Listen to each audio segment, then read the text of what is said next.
Introducing certificates.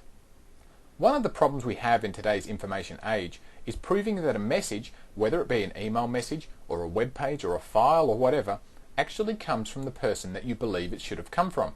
So suppose Bob Jones has just sent us an email. How do we actually know that Bob really sent it? Well, to combat this problem, Windows 2003 supports the use of a public key infrastructure.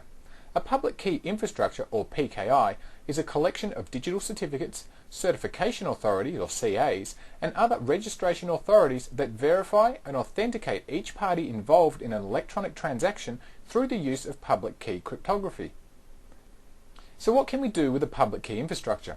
Well, PKI has many uses. For example, the encrypting file system lets you specify people that can decrypt your files in the event that you don't remember your password. These people, called recovery agents, use certificates to decrypt your information.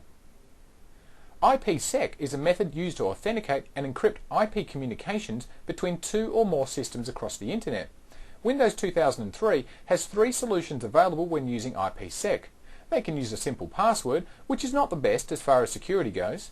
They can use Kerberos authentication, and this is much better than a password, but this option requires that both systems are members of the same forest. Or they can use the third option, which is using certificates. Certificates still allow the system to communicate even if they're not members of the same forest. Now you can also use certificates to secure web access.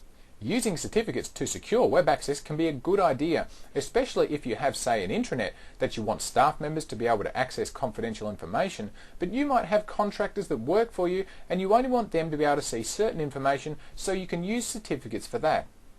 Now, if you use smart cards in your environment, then certificates are actually a requirement. Smart cards allow you to insert a small credit-sized card into a smart card reader, and this smart card contains a certificate to provide additional security when you log onto your network. Now, we can also use signatures to create a hash value from a software file and encrypt that file using our private key. Then users can decrypt the file using our public key and verify that the file has indeed come from us and is authentic and not some virus or something nasty. So a signature is not really for encrypting anything. This is left up to our public and private keys. The signature is only really useful for authenticating a file as being genuine. Now, this might all sound a little complex at this stage, and make no mistake, this is a rather complex subject, but hopefully we're going to help this all make sense to you in a short while.